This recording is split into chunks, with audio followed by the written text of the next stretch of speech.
today on IBAN implementation in Qatar. Correct. Can you give insight on IBAN? IBAN stands for International Bank Account Number. The global payment systems plays a very vital role. We have to ensure safety, we have to ensure accuracy, and also we have to ensure efficiency. That's why a global banking system has certain new promulgations, and every central bank is delivering this goal.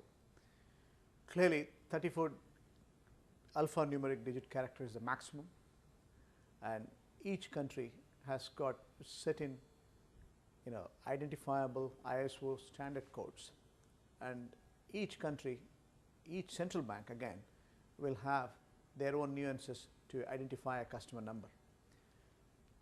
It is a global digital payment standardization, and again customer identification is done through the standardization. We factor the local nuances as well. For example, Qatar Central Bank has set in new discipline. From 1st of January we have to comply, and of course we have time up to 30th of April. How is IBAN initiative implemented in Qatar? Well, Qatar has been very proactive in setting the standards. Qatar has set in digital advantage in terms of payment mechanisms. You have clearly remittances are all international standards set in, ISO standards set in.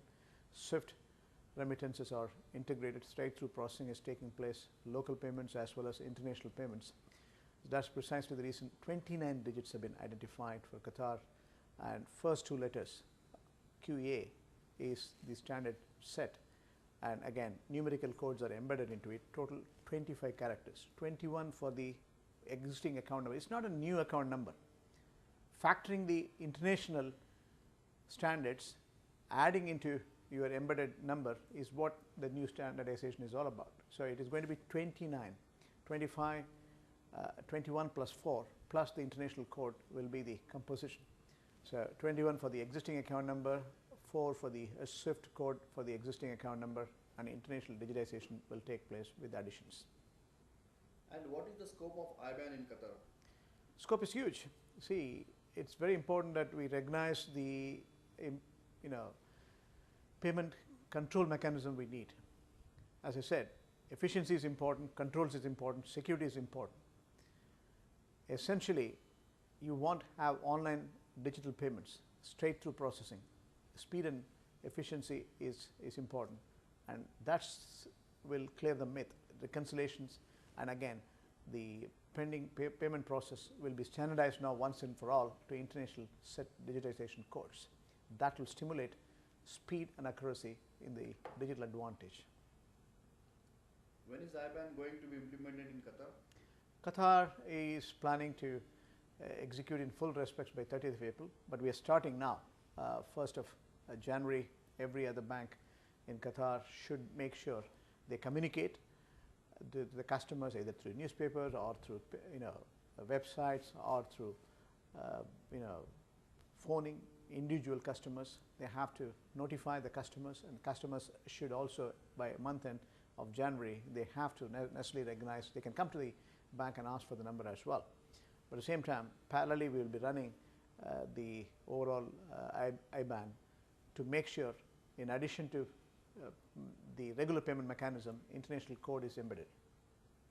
How will Qatari banks support IBAN implementation? They have an obligation to execute within the standard time. They have to necessarily make sure they communicate to the customer. They also have to necessarily regulate certain standards, parallel systems when you run for 4 months, ensuring the accuracies. If there are discrepancies in the internal external payment systems, inflow or outflow of payments, they have to fix it. That's the process they have to embark on, and every other bank has gone through rigorous testing, training, and ensuring accuracy in the overall execution. Finally, highlight the major benefits of IBAN to Qatar banking industry. It's very vital. See, if you are a bank, your payment systems is global. Now, with digital advantage, if you are ensuring standardization, it means speed, accuracy, and efficiency comes in, and that's the very purpose of the overall framework. And it is going to be preventing any extraneous intrusion into the overall payment mechanism. It will also improve the speed and accuracy in overall payment systems. Today, the SWIFT code is set in as standards, ISO standards are set in, but if we integrate local payment clearing or collections, internal or external payments, inflow or outflow into the international standards, then the accuracy, safety is ensured. And that's what customer wants, that's what the regulators want, that's what the international standardization is all about. That's good for everyone. Thank you, Dr. Siddharth. Thank you.